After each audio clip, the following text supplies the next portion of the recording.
Hello everyone, welcome back to my YouTube channel. ಇವತ್ತಿನ ಗೌರಿ ಕಲ್ಯಾಣ ಸೀರಿಯಲಲ್ಲಿ ಇವತ್ತಿನ ಎಪಿಸೋಡಲ್ಲಿ ಏನೇನೆಲ್ಲ ಆಯಿತು ಅಂತ ನಿಮಗೆ ಕಂಪ್ಲೀಟಾಗಿ ಡೀಟೇಲ್ಸ್ ಬೇಕಂತಂದರೆ ಈ ವಿಡಿಯೋನ ಫಸ್ಟಿಂದ ಕೊನೆವರೆಗೂ ನೋಡಬೇಕಾಗುತ್ತೆ. ಹಾಗೆ ಮುಂದಿನ ಎಪಿಸೋಡನ್ನು, ಮುಂದಿನ ಅಪ್ಡೇಟ್ಸ್ಗಳು ಎಲ್ಲ ನಿಮಗೆ ಸಿಗಬೇಕು ಅಂತಂದರೆ ನನ್ನ ಚಾನಲ್ನ ಸಬ್ಸ್ಕ್ರೈಬ್ ಮಾಡ್ಕೊಳ್ಳಿ. ಹಾಗೆ ವಿಡಿಯೋ ಯಾವ ಥರ ಇತ್ತು ಅಂತ ಕೂಡ ಕಮೆಂಟ್ ಮಾಡಿ ತಿಳಿಸಿ. ಹಾಗೆ ವಿಡಿಯೋಗೆ ಒಂದು ಲೈಕ್ ಕೊಡೋದನ್ನ ದಯವಿಟ್ಟು ಮರೆಯೋಕ್ಕೆ ಹೋಗ್ಬೇಡಿ.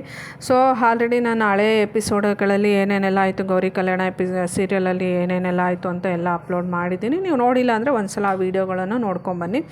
ಇಲ್ಲಿ ಶ್ಯಾಮ್ ಇದ್ಬಿಟ್ಟು ಮಂತ್ರಾಲಯಕ್ಕೆ ಹೋಗಿ ಬರ್ತಾನೆ.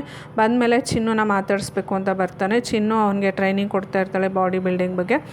ಸೊ ಹಾಗಾಗಿ ಚಿನ್ನುಗೆ ನಾನು ಎಷ್ಟು ಫಿಟ್ಟಾಗಿದ್ದೀನಿ ತೋರಿಸ್ಬೇಕು, ಅವಳಿಗೆ ಸರ್ಪ್ರೈಸ್ ಕೊಡಬೇಕು ಅಂತ ಹೇಳ್ಬಿಟ್ಟು ಚಿನ್ನು ಹತ್ರ ಬರ್ತಾನೆ. ಚಿನ್ನುಗೆ ಕಾಲ್ ಮಾಡ್ತಾನೆ. ಅವಳ ಮೊಬೈಲು ಸ್ವಿಚ್ ಆಫ್ ಬಂದಿರುತ್ತೆ.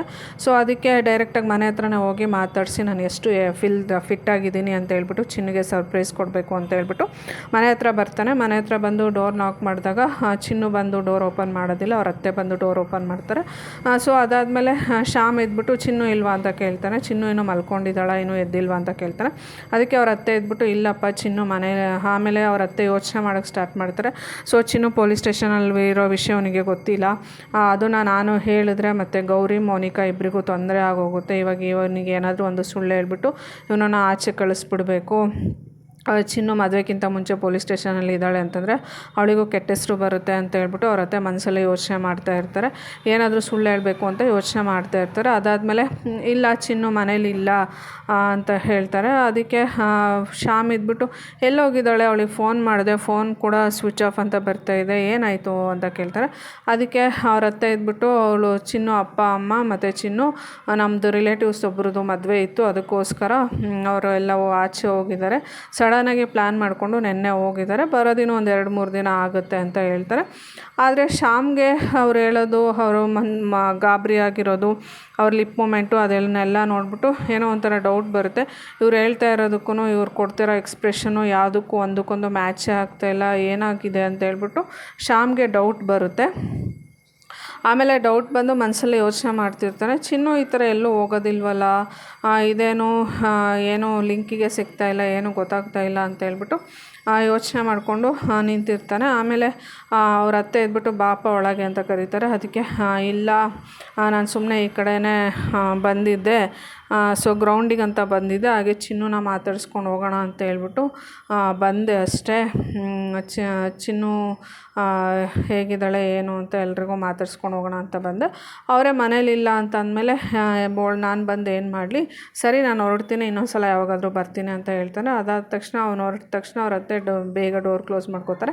ಅದರಿಂದ ಅವನು ಶ್ಯಾಮ್ಗೆ ಡೌಟ್ ಇನ್ನೂ ಜಾಸ್ತಿ ಆಗೋಗ್ಬಿಡುತ್ತೆ.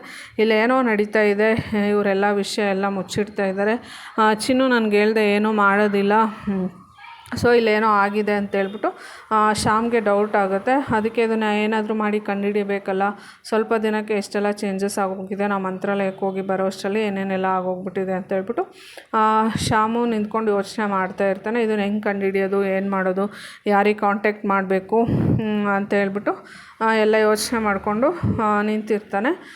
ಸೊ ಅದಾದಮೇಲೆ ಈ ಕಡೆ ಗೌರಿ ಅಡುಗೆ ಮನೇಲಿ ಅಳ್ತಾ ತರಕಾರಿನ ಕಟ್ ಮಾಡ್ತಾ ಇರ್ತಾಳೆ. ಅದನ್ನು ಆಶಾ ನೋಡ್ತಾಳೆ. ಆಶಾ ನೋಡಿಬಿಟ್ಟು ಗೌರಿ ಹತ್ರ ಬಂದುಬಿಟ್ಟು ಕೇಳ್ತಾಳೆ, ಅತ್ತೆ ಅಕ್ಕ ಆ ಥರ ಸರಿತಾ ಆ ಥರ ಮಾತಾಡಿದ್ದಕ್ಕೆ ನಿನಗೆ ಬೇಜಾರಾಯ್ತಾ ಗೌರಿ, ಎಲ್ಲರ ಮುಂದೆ ಖುಷಿಯಾಗಿರೋ ಥರ ತೋರಿಸ್ಕೊತೀಯ, ಬಟ್ ಆದರೂ ನಿನ್ನ ಮನಸ್ಸಲ್ಲಿ ಎಷ್ಟು ನೋವಿದೆ, ಎಲ್ಲರ ಮುಂದೆ ಖುಷಿಯಾಗಿದ್ಬಿಟ್ಟು ನೀನು ಒಬ್ಳೊಬ್ಳೆ ಅಳ್ತಾ ಇರ್ತೀಯ, ಇಲ್ಲೂ ಕೂಡ ಹತ್ಕೊಂಡು ಕೆಲಸ ಮಾಡ್ತಾ ಇದೆಯಾ ನೋಡು, ನಿನ್ನ ಕಣ್ಣಲ್ಲಿ ನೀರು ಬರ್ತಿದೆ, ನಿನ್ನ ಕಣ್ಣೀರು ಒರೆಸ್ಕೊಂಡಿದ್ದನ್ನು ನಾನು ನೋಡಿದೆ ಅಂತ ಹೇಳ್ಬಿಟ್ಟು ಸರಿತಾ ಗೌರಿ ಹತ್ರ ಬಂದುಬಿಟ್ಟು ಕೇಳ್ತಾಳೆ. ಸೊ ಅದಕ್ಕೆ ಗೌರಿ ಇದ್ಬಿಟ್ಟು ನಾನು ಅಳೋವಂಥದ್ದು ಏನಾಗಿದೆ ಅತ್ತೆ, ಚಿಕ್ಕತ್ತೆ ಅಂತ ಕೇಳ್ತಾಳೆ. ಅದಕ್ಕೆ ಸರಿತಾ ಅಕ್ಕ ಅಷ್ಟು ಸ್ವಲ್ಪ ನಿನಗೆ ತುಂಬ ರೂಢಾಗಿ ಮಾತಾಡಿದ್ದಕ್ಕೆ ನಿನಗೆ ಬೇಜಾರಾಯಿತಾ, ನಿನ್ನ ಸ್ಥಾನದಲ್ಲಿ ಯಾರೇ ಇದ್ದಿದ್ರು ಅವ್ರಿಗೂ ಕೂಡ ಬೇಜಾರಾಗ್ತಾಯಿತ್ತು, ಇವನ್ ಅದನ್ನು ಕೇಳಿಸ್ಕೊಂಡು ನನಗೂ ಕೂಡ ತುಂಬ ಬೇಜಾರಾಯಿತು. ಅದಕ್ಕೆ ಗೌರಿ ಇದ್ಬಿಟ್ಟು ಅತ್ತೆ ಹೇಳಿದ್ರಲ್ಲಿ ಏನೂ ತಪ್ಪಿಲ್ಲ, ಅವರು ಮಾತಾಡಿದ್ದು ಅವ್ರಿಗೇನು ಕೆಟ್ಟ ಉದ್ದೇಶ ಇರಲಿಲ್ಲ, ಅವ್ರಿಗೆ ಮಗನ ಮೇಲಿನ ಮಮಕಾರ ಜಾಸ್ತಿ ಇತ್ತು, ಅದಕ್ಕೋಸ್ಕರ ಅವ್ರು ಆ ಥರ ಮಾತಾಡಿದ್ರು, ನನಗೆ ಕೆಟ್ಟದ್ದು ಮಾಡಬೇಕು, ಬೇರೆಯವ್ರಿಗೆ ಹರ್ಟ್ ಮಾಡಬೇಕು ಅನ್ನೋಂಥ ಯಾವುದೇ ಉದ್ದೇಶ ಇರಲಿಲ್ಲ ಅವರಿಗೆ ಮಗನ ಮೇಲಿನ ಪ್ರೀತಿ ವ್ಯಾಮೋಹ ಆ ಥರ ಮಾತಾಡಿಸ್ತು ಅಷ್ಟೇ. ಅವರು ದೊಡ್ಡವ್ರು ಏನಾದರೂ ಒಂದು ಬುದ್ಧಿ ಮಾತು ಹೇಳಿದ್ರೆ ಅದು ನಮ್ಮದು ಒಳ್ಳೆಯದಕ್ಕೇ ಆಗಿರುತ್ತೆ, ಅದರಿಂದ ನನಗೇನು ಕೆಟ್ಟದಾಗಿರೋದಿಲ್ಲ. ಸೊ ನಾನೇನಾದರೂ ತಪ್ಪು ಮಾಡಿದರೆ ಆ ತಪ್ಪನ್ನ ತಿದ್ಕೊಳ್ಳೋದಕ್ಕೆ ಆಗತ್ತೆ, ಅಂತ ಹೇಳ್ಬಿಟ್ಟು ಗೌರಿ ಪಾಸಿಟಿವ್ ಆಗಿ ಮಾತಾಡ್ತಾಳೆ. ಆಮೇಲೆ ನಾನು ಅಳ್ತಾ ಇದ್ದೀನಿ ಅಂತ ನೀವು ಅಂದ್ಕೊಂಡಿದ್ದೀರಾ, ನಾನು ಅಳ್ತಾ ಇಲ್ಲ, ಇಲ್ಲಿ ನೀರುಳ್ಳಿ ಕಟ್ ಮಾಡ್ತಾ ನೀರುಳ್ಳಿ ನನಗೆ ಅಳಿಸ್ತಾ ಇದೆ ಅಂತ ಹೇಳ್ಬಿಟ್ಟು ನೀರುಳ್ಳಿನ ತೋರಿಸ್ತಾಳೆ. ಸೊ ಅದಾದಮೇಲೆ ಆಶಾಗೆ ಸ್ವಲ್ಪ ಧೈರ್ಯ ಬರುತ್ತೆ. ಸೊ ಗೌರಿ ತುಂಬ ಕಾನ್ಫಿಡೆಂಟ್ ಆಗಿದ್ದಾಳೆ, ಅಷ್ಟು ಇದಾಗಿಲ್ಲ ಅಂತ ಹೇಳ್ಬಿಟ್ಟು ಇವರಿಬ್ಬರು ಮಾತಾಡ್ತಾ ಇರೋದನ್ನು ವಿವೇಕು ಅಚಾನಕ್ಕಾಗಿ ಅಲ್ಲಿ ಕಿಚನ್ ಹತ್ರ ಬಂದು ಕೇಳಿಸ್ಕೊತಾನೆ. ಸೊ ಗೌರಿ ಯಾವುದೇ ವಿಷಯಕ್ಕೂ ಬೇಜಾರಾಗಿರೋದಿಲ್ಲ. ಅದಾದಮೇಲೆ ಅವ್ರ ತಾಯಿ ಮೇಲೂ ಕೂಡ ಅವ್ರ ತಾಯಿ ಅಷ್ಟು ಹರ್ಟ್ ಆಗೋ ಥರ ಮಾತಾಡಿದ್ರು ಕೂಡ ಅವಳೇನೋ ಬೇಜಾರಾಗಿರೋದಿಲ್ಲ ಅಂತ ಇವರಿಬ್ಬರು ಮಾತಾಡ್ಕೊಳ್ಳೋದನ್ನು ವಿವೇಕ್ ಕೂಡ ಕೇಳಿಸ್ಕೊಂಡ್ಮೇಲೆ ವಿವೇಕ್ ಮನಸ್ಸಲ್ಲಿ ಗೌರಿ ಬಗ್ಗೆ ಇನ್ನೂ ಒಂದಿಷ್ಟು ಒಳ್ಳೆ ಅಭಿಪ್ರಾಯಗಳು ಬರೋದಕ್ಕೆ ಸ್ಟಾರ್ಟ್ ಆಗುತ್ತೆ. ಅದಾದಮೇಲೆ ಆಶಾ ಇದ್ಬಿಟ್ಟು ಹೇಳ್ತಾ ಇರ್ತಾಳೆ, ಗೌರಿ ನೀನು ಈ ಮನೆಗೆ ಬಂದ ದಿನದಿಂದನೂ ಒಂದು ದಿನವೂ ನೀನು ಖುಷಿಯಾಗಿಲ್ಲ, ಎಲ್ಲರೂ ನಿನಗೆ ತುಂಬ ಹರ್ಟ್ ಮಾಡ್ತಾಯಿದ್ದಾರೆ, ತುಂಬ ಬೇಜಾರಾಗೋ ಥರ ಮಾತಾಡ್ತಾರೆ. ಅದರಿಂದ ನಿನಗೇನಾದರೂ ಆದ್ರೂ ನೀನು ಯಾವುದನ್ನು ಮನಸ್ಸಲ್ಲಿ ಇಟ್ಕೊಳ್ದೆ ಎಷ್ಟು ಚೆನ್ನಾಗಿ ಎಲ್ಲನೂ ನಿಭಾಯಿಸ್ಕೊಂಡು ಹೋಗ್ತಾ ಇದೆಯಾ, ನನ್ನ ಮನೆ, ನನ್ನ ಮನೆತನ, ನನ್ನ ಫ್ಯಾಮಿಲಿ ಅಂತ ಹೇಳ್ಬಿಟ್ಟು ಎಲ್ಲನೂ ನಿಭಾಯಿಸ್ಕೊಂಡು ಹೋಗ್ತಿದ್ಯಾ ಅಂತ ಹೇಳ್ತಾ ಇರ್ತಾಳೆ.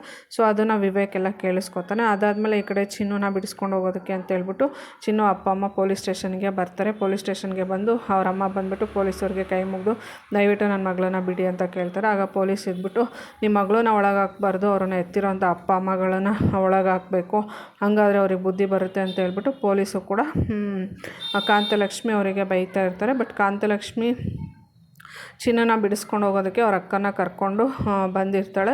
ಸೊ ತುಂಬ ಜನ ಹತ್ರ ಹೋಗಿ ಹೆಲ್ಪ್ ಕೇಳ್ತಾರೆ, ಬಟ್ ಯಾರೂ ಮಾಡಿರೋದಿಲ್ಲ.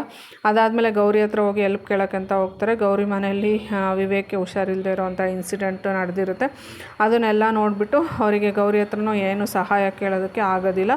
ಸೊ ವಿಧಿ ಇಲ್ಲದೆ, ಬೇರೆ ದಾರಿ ಇಲ್ಲದೆ ಕಾಂತಲಕ್ಷ್ಮಿ ಅಕ್ಕ ಹತ್ರ ಹೋಗ್ಬಿಟ್ಟು ಅವಳನ್ನು ಕರ್ಕೊಂಡು ಬಂದಿರ್ತಾರೆ. ಆಮೇಲೆ ಪೊಲೀಸ್ ಇದ್ಬಿಟ್ಟು ಅವ್ರಿಗೆ ಬಿಡೋಕ್ಕಾಗೋದಿಲ್ಲ, ಅವಳೇನು ಚಿಕ್ಕ ಕೆಲಸ ಮಾಡಿದ್ದಾಳೆ, ತಲೆ ಹೊಡೆದಾಕಿದ್ದಾಳೆ, ಕೊಲೆ ಮಾಡೋ ಪ್ರಯತ್ನ ಮಾಡಿದ್ದಾಳೆ ಅಂತ ಹೇಳ್ಬಿಟ್ಟು ಪೊಲೀಸು ಕೂಡ ಅವರಿಗೆ ಜೋರು ಮಾಡ್ತಾಯಿರ್ತಾರೆ. ಈ ಕಡೆ ಶ್ಯಾಮ್ ಇದ್ಬಿಟ್ಟು ಏನು ನಡೆದಿದೆ ಅಂತ ಎಲ್ಲ ತಿಳ್ಕೊಂಡು ಲಾಯರ್ ಜೊತೆ ಪೊಲೀಸ್ ಸ್ಟೇಷನ್ಗೆ ಬರ್ತಾನೆ. ಸೊ ಪೊಲೀಸ್ ಸ್ಟೇಷನ್ಗೆ ಬಂದಮೇಲೆ ಪೊಲೀಸ್ ಇದ್ಬಿಟ್ಟು ನೀವ್ಯಾರು, ನೀವ್ಯಾಕೆ ಬರ್ತಾಯಿದ್ದೀರ ಅಂತ ಕೇಳ್ತಾರೆ. ಸೊ ಆವಾಗ ಅವನು ಇದ್ಬಿಟ್ಟು ನಾನು ದೀನ ಬಂದು ಮನೆತನದ ಮೊಮ್ಮಗ ಅಂತ ಹೇಳ್ತಾನೆ. ಸೊ ಅದಾದಮೇಲೆ ಪೊಲೀಸ್ ಅವ್ರಿಗೆ ತುಂಬ ರೆಸ್ಪೆಕ್ಟ್ ಕೊಟ್ಟು ಕೂರಿಸ್ತಾರೆ. ಅದಾದಮೇಲೆ ಹೇಳ್ತಾನೆ, ಇವಳು ಚಿನ್ನು ಅಕ್ಕಂದ್ರಿಬ್ರು ಕೂಡ ದೀನ ಬಂದು ಮನೆತನದ ಸೊಸೆ ಅಂದರು ಅಂತ ಎಲ್ಲ ಹೇಳ್ತಾರೆ. ಸೊ ಅದಾದಮೇಲೆ ಪೊಲೀಸ್ ಕಂಪ್ಲೇಂಟ್ ಕೊಟ್ಟಿದ್ದಾರೆ, ಹಾಗಾಗಿ ನಾವು ಬಿಡೋಕ್ಕಾಗೋದಿಲ್ಲ ಅಂತ ಹೇಳ್ತಾರೆ. ಸೊ ಅದಕ್ಕೆ ಲಾಯರ್ ಇದ್ಬಿಟ್ಟು ಬೇಲ್ ಕೊಟ್ಟರೆ ಬಿಡೋಕ್ಕಾಗುತ್ತೆ ಅಂತಾರೆ. ಲಾಯರ್ ಇದ್ಬಿಟ್ಟು ಕಂಪ್ಲೇಂಟೇ ಕೊಟ್ಟಿಲ್ಲ, ಕಂಪ್ಲೇಂಟ್ ಕೊಟ್ಟಿರೋರೇ ವಾಪಸ್ ತೊಗೊಂಡ್ರೆ ಏನು ಮಾಡ್ತೀರಾ ಅಂತ ಕೇಳ್ತಾರೆ. ಸೊ ಅದಾದಮೇಲೆ ಪೊಲೀಸವರು ಶಾಕಲ್ಲಿ ನೋಡ್ತಾ ಇರ್ತಾರೆ. ಆ ಹುಡುಗ ಬಂದು ಪೊಲೀಸ್ ಕಂಪ್ಲೇಂಟ್ ವಾಪಸ್ ತಗೋತಾನೋ ಇಲ್ಲೋ ಅಂತ